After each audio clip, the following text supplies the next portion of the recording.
Hello friends, this is Adam with Movie Guy 365. So you just got a new 4K player for Christmas. So what happens to your Blu-rays?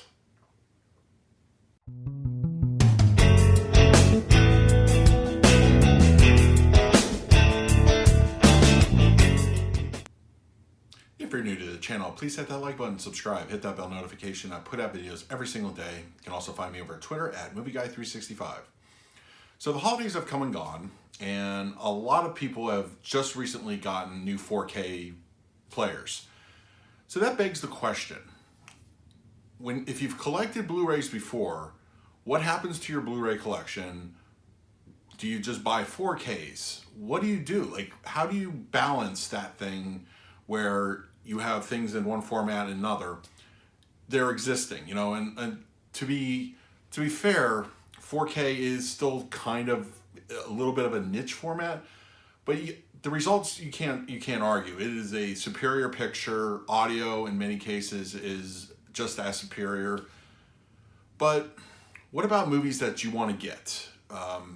Take me for instance. So I've been an adopter of every format since way back in VHS. Just any and all formats, you know, I'm a fan of. So, but when you have something like now, we've never had this type of thing now where DVD is still the preferred choice of the majority of Americans.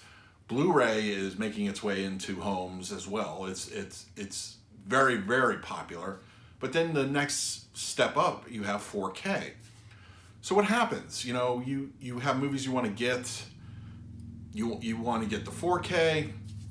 Well, generally, it's kind of a tough thing to kind of sort through. So generally, you want to buy 4K. Really, at the end of the day, it's going to be up to your budget and it's up to your preference. Now, do you want to go back and buy things that have already come out? You know, like double, triple dipping, as a familiar term as collectors and movie, you know, aficionados have to deal with. So how often do you want to buy a movie that you've bought in formats before?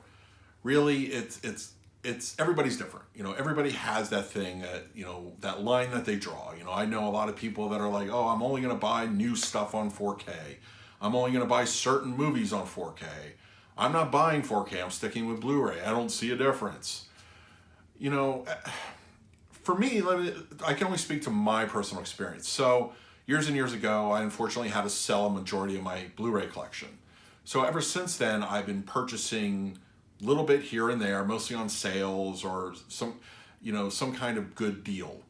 But then of course 4K came out a few years ago. So what do I do then? Do I continue to buy Blu-rays knowing full well that a lot of these titles are going to be available in 4K? At the end of the day, my decision, it's a case-by-case basis. Certain movies I feel are more prone to get the 4K treatment than others. You know, there are so many movies on DVD/Blu-ray that I don't feel will ever hit the 4K format. And that's where you have to kind of make peace with it, or you have to kind of just roll with it, you know. For me, I buy everything new on 4K. I buy everything that I have on Blu-ray. If it comes out in the 4K format, I'm gonna double dip on that as well. But, you know, certain movies that are just like, you know, you can't ever see coming out on the 4K format. So, you know, I have a list of about, I would say 100, 150 Blu-rays that I still have to reacquire at some point. I would say if I had to throw a guess out there, I would say a good about 70, 75 of them are probably never going to hit 4K. And it's just a matter of sorting it out. Then you have to wonder, it's like, okay, how long is it going to take for it to reach the 4K format? Is it going to be sooner? Is it going to be later? Because if you want to watch something now, do you want to possibly wait for it, you know, so you're not double dipping again? These are all problems that we have to wrestle with. And, you know, for me, as I said, I buy a little bit of the Blu-ray stuff here and there, just maybe one title a week, just for, you know, and I'm most times I'm confident that they're not going to hit 4K, or if it does hit 4K, it's not going to be for years down the line. And just certain movies are like that, you know. But at the same time, you know, you also got to wait for sales, because believe it or not, they do sell a lot of these Blu-rays still for full price. You know, I've had stuff on my list that's been literally there for years that I'm not going to pay $20-$25 for a Blu-ray. I think I've passed that point in my collecting career where I feel that's a value to me. I think $15 is probably the sweet spot. 10 is perfect, you know, or 10 or under is perfect. But 4Ks, I generally get day and date. But as I said, I can only speak to my experience. So, you know, I'm constantly going through that little tug of wars. Like, is this going to be on 4K? Is this going to be, should I just get it on Blu-ray? I don't think it'll ever hit 4K. But I know everybody's also different. So, but there are ways to approach it. I mean, if I had to make a recommendation, you know, at the end of the day, buy what you like. You know, if you've got the decent TV that shows off the HDR and Dolby Vision, and you've got, you know, money burning in your pocket, then get the newer stuff that comes out, because newer movies are going to benefit the most from the 4K. Now, there are also certain exceptions, things like 2001 just recently released. That movie's old, you know, but it's gorgeous looking. So you have to decide where your priorities lie, and that is a question only you can answer. But my recommendation is, you know, buy the newer stuff, absolutely, in 4K. Now, if you want to go back and catalog, just make that a case-by-case basis. That I don't feel that everything has to be all or nothing.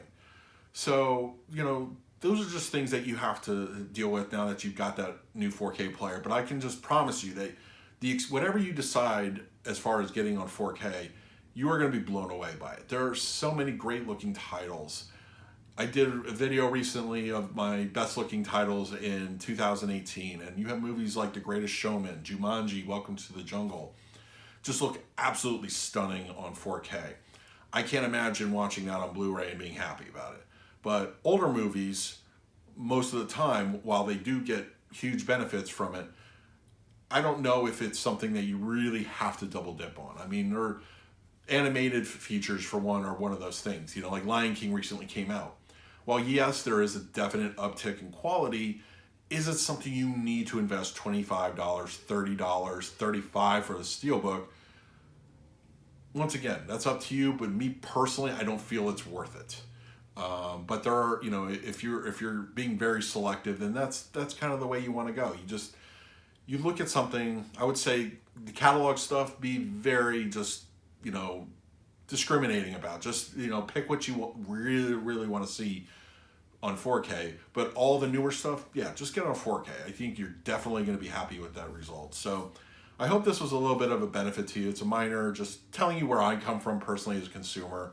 As a home theater enthusiast, you know, I've always got that wish list, and there's a good half of that wish list that I'm probably never going to see on 4K. And maybe about half of the other list where it'll show up on 4K, but it could be a while. So once again, it's a balancing act, it's sales, it's just everything.